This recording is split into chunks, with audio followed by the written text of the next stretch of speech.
जय श्री कृष्णा। राधे राधे। इस महीने में गुरुवार के दिन माता महालक्ष्मी की पूजा जरूर करनी चाहिए। इस मास को अघन का महीना कहा जाता है। वैसे तो इस महीने में जितने भी गुरुवार पड़े सभी गुरुवार को व्रत रखें और माता महालक्ष्मी की पूजा करें।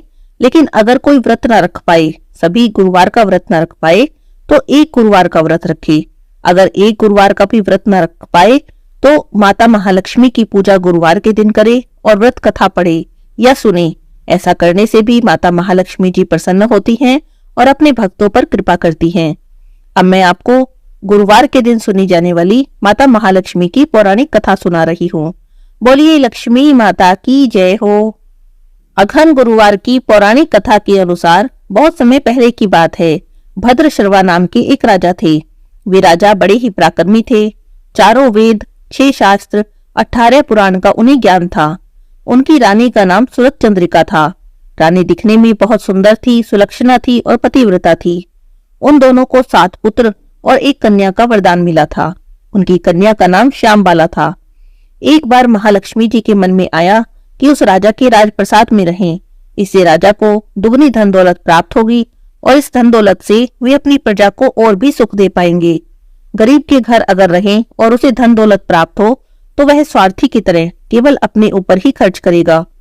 यह सोचकर महालक्ष्मी जी एक बूढ़ी ब्राह्मण स्त्री का रूप धारण करके हाथ में लाठी लिए लाठी के सहारे रानी के द्वार तक पहुंची।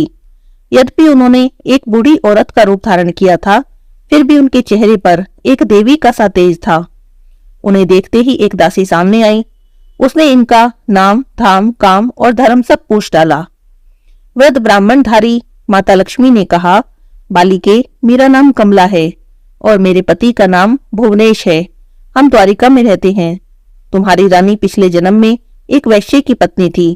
वह वैश्य बहुत गरीब था। दारिद्र्य के कारण हर रोज घर में झगड़े होते थे। उसका पति उसे रोज मारता था। इन बातों से तंग आकर वह घर छोड़कर चली गई और वन जंगल में खाली पेट भटकने लगी। उसकी इस दुर्दशा पर मुझे दया आ गई। तब मैंने उसे सुख संपत्ति देने वाली श्री महालक्ष्मी की कथा सुनाई। मेरे ही कहने पर उसने महालक्ष्मी का व्रत किया। महालक्ष्मी प्रसन्न हुई और उसकी गरीबी दूर हो गई। उसका घर संसार दौलत, संतति और संपत्ति से भर गया। बाद में दोनों पति पत्नी परलोक सिधारे। महालक्ष्मी व्रत करने के कारण वे लक्ष्मी रोग में रहे। जितने साल तक उन्होंने महालक्ष्मी व्रत किया, उतने हजारों साल तक उन्हें वह सुख भोग मिला। इस जन्म में उसका जन्म राजघराने में हुआ है, पर अब वह महालक्ष्मी का व्रत करना भूल गई और मैं उसे याद दिलाने आई हूँ। बुढ़िया माई की बातें सुनकर दासी ने उन्हें प्रणाम किया और श्री महालक्ष्मी व्रत किस तरह से किया जाए इस बारे में पूछा। तो बुढ़िया रूप धारण किए महालक्ष्मी माता ने दासी को पूजा की सारी विधि बताई और व्रत की महिमा भी बताई। इसके बाद दासी माता को प्रणाम करके रानी को सूचना देने अंदर चली गई।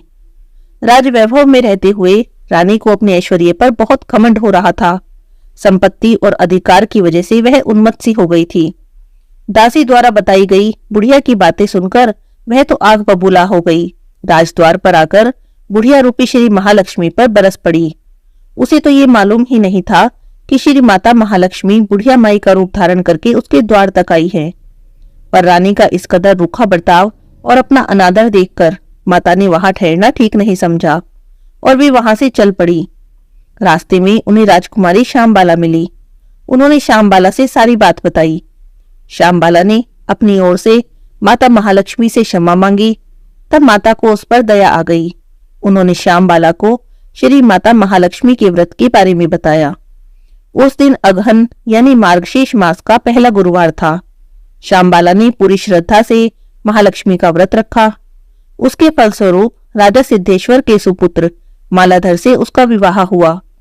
वह धन दौलत, ऐश्वर्य, वैभव से मालामाल हो गई। पति के साथ ससुराल में आनंद से दिन बिताने लगी। इधर माता महालक्ष्मी का रानी पर प्रकोप हुआ।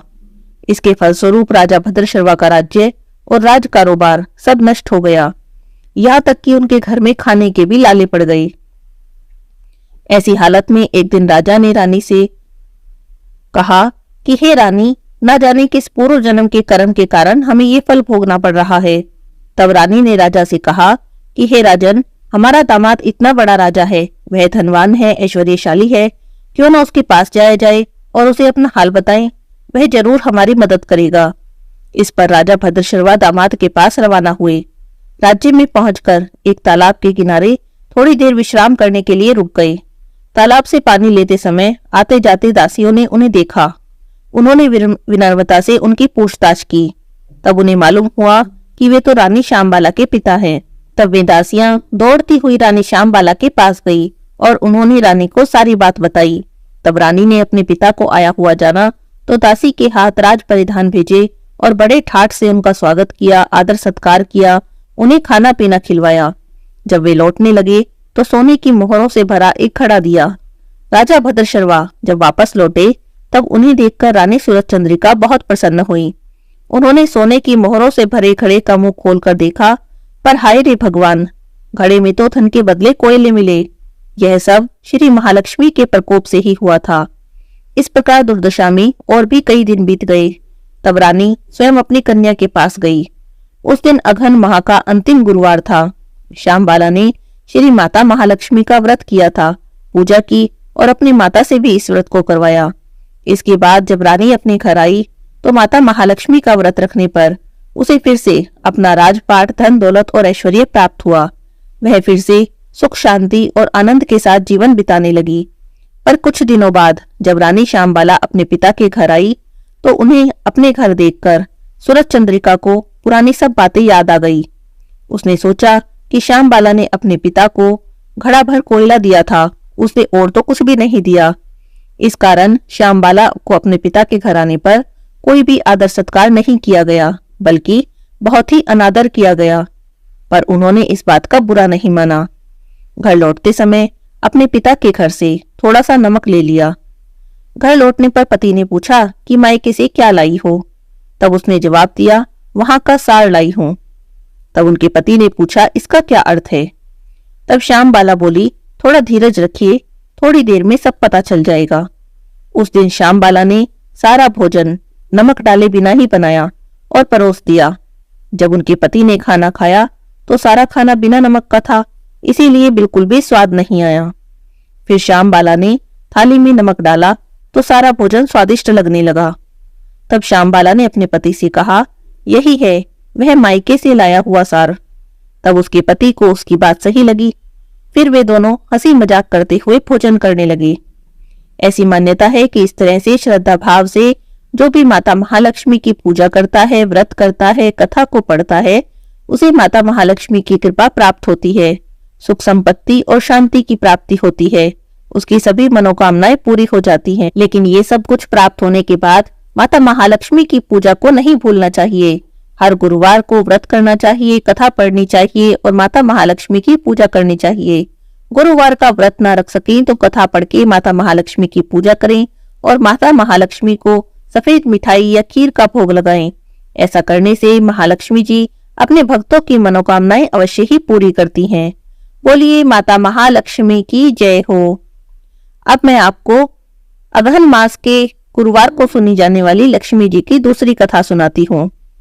एक बार की बात है, एक गांव में एक गरीब ब्राह्मण रहता था। वह नियमित रूप से जगत के पालनहार भगवान विष्णु की आराधना करता था। उसकी पूजा भक्ति से प्रसन्न होकर एक दिन भगवान विष्णु ने उसे दर्शन दिए और उस ब्राह्मण से वर मांगने को कहा। तब ब्राह्मण ने लक्ष्मी जी का निवास अपने ही घर में होने की इच्छा प्रकट की। तब श्री विष्णु जी ने लक्ष्मी जी की प्राप्ति का मार्ग उसे बताया। उन्होंने कहा कि मंदिर के सामने एक स्त्री आती है जो यहाँ आकर उपले छापती है, उसे अपने घर आने का निमंत्रण दे देना, वही देवी लक्ष्मी है। साथ ही विष्णु भगवान ने ब्राह्मण से कहा कि जब धन की देवी लक्ष्मी तुम्हारे घर आए तब तुम्हारा घर धन धान्य से भर जाएगा। ऐसा कहकर श्री विष्णु जी तो वहां से अंतर्ध्यान हो गए। अगले दिन ब्राह्मण सुबह ही मंदिर के सामने जाकर बैठ गया। लक्ष्मी जी उपले छापने आई तो ब्राह्मण ने उनसे अपने घर आने का निवेदन किया। ब्राह्मण की बातें सुनकर लक्ष्मी जी समझ गई कि ये सब विष्णु जी के कहने पर हो रहा है। तब लक्ष्मी जी ने ब्राह्मण से कहा कि मैं तुम्हारे घर चलूंगी, लेकिन इससे पहले तुम्हें महालक्ष्मी व्रत को करना होगा। मार्गशीर्ष के महीने में हर गुरुवार तुम मेरा व्रत करना और सच्चे मन से व्रत कथा पढ़ना और सुनना, तब मैं तुम्हारे सारे मनोरथ को पूर्ण करूंगी। तब उस ब्राह्मण ने देवी के कहे अनुसार मार्गशीर्ष महीने के हर गुरुवार को व्रत किया, माता महालक्ष्मी का पूजन किया और माता महालक्ष्मी को उत्तर दिशा की तरफ मुंह करके पुकारा। इसके बाद माता महालक्ष्मी जी ने ब्राह्मण के घर में अन्न धन के सुख संपत्ति के भंडारे भर दिए। मार्गशीर्ष मास के गुरुवार के व्रत के प्रभाव से वह ब्राह्मण अंत समय में वैकुंठ लोक को गया। बोलिए लक्ष्मी माता की जय हो, विष्णु भगवान की जय हो। कथा सुनने के बाद हाथ जोड़कर माता महालक्ष्मी से प्रार्थना करें, हे महालक्ष्मी माता, मेरी सभी मनोकामनाओं को पूरी करना, मेरे सभी कष्टों को हर लेना। इस कथा को कहने वाले, सुनने वाले, हुंकारा भरने वाले सभी पर अपनी कृपा बनाए रखना और सभी के घर में धन संपत्ति देना, सुख शांति देना। बोलिए लक्ष्मी माता की जय हो। अब सुनते हैं गणेश जी की कहानी। किसी गांव में एक ब्राह्मण ब्राह्मणी रहते थे। दोनों बड़े ही गरीब थे। घर में खाने को भी नहीं होता था, लेकिन ब्राह्मणी गणेश जी की परम भक्त थी। रोज गणेश जी की सेवा और पूजा करती थी। एक दिन भगवान को भोग लगाने को भी घर में कुछ न था, तो ब्राह्मणी गणेश भगवान से बोली, भगवान जी, आज तो घर में कुछ भी नहीं है, मैं आपका भोग भी कैसे लगाऊं? तो गणेश जी बोले कि मैया तू चिंता मत कर, जा तू लक्ष्मी जी का न्योता कर आ। तब ब्राह्मणी जी बोली कि मुझे तो नहीं पता कि लक्ष्मी जी कहाँ मिलेंगी, और अगर मैं लक्ष्मी जी को बुला भी लाई तो मैं लक्ष्मी जी को कहाँ बिठाऊंगी, क्या खिलाऊंगी? तो गणेश भगवान बोले कि तुम न्योता तो कराओ, सब इंतजाम हो जाएगा, और लक्ष्मी जी तो पीपल के पेड़ पर मिल जाएंगी। तो ब्राह्मणी चली पीपल के पेड़ के पास। पीपल के पेड़ पर माता लक्ष्मी जी भी मिल गई। तो ब्राह्मणी ने लक्ष्मी जी को न्योता दे दिया। तो लक्ष्मी जी बोली कि मुझे तो नहीं पता तुम्हारा घर कहाँ है, इसीलिए मैं तुम्हारे साथ साथ ही चलती हूँ। अब लक्ष्मी जी ब्राह्मणी के साथ उसके घर आ गई। अब ब्राह्मणी गणेश भगवान से बोली कि भगवान अब क्या करूं, लक्ष्मी जी तो मेरे साथ साथ आ गई हैं, अब इन्हें कहाँ बिठाऊं, क्या खिलाऊं, मेरे घर में तो कुछ भी नहीं है। अब तो ये साथ साथ आ गई है, मैं तो पड़ोस से भी मांग कर नहीं ला सकती। तो गणेश जी भगवान बोले, बुढ़िया माई चिंता न कर, लक्ष्मी जी से भंडारे की चाबी मांग ले। अब ब्राह्मणी गई लक्ष्मी जी के पास, बोली मुझे भंडारे की चाबी दे दो। तो लक्ष्मी माता ने उसे भंडारे की चाबी दे दी। ब्राह्मणी ने भंडारा खोल कर देखा तो भंडारा भरा पड़ा था। ब्राह्मणी तो देखकर बड़ी खुश हो गई।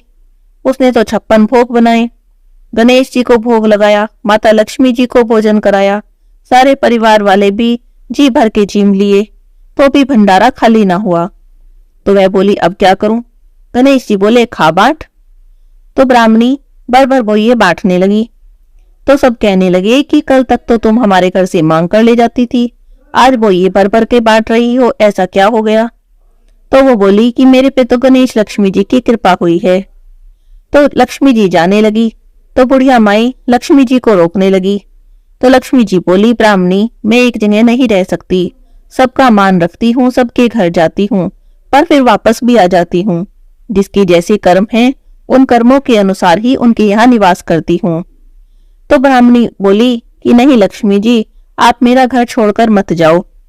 गणेश जी की भगवान की कृपा से बुढ़िया माई के घर में, बुढ़िया ब्राह्मणी के घर में लक्ष्मी माता ने वास किया।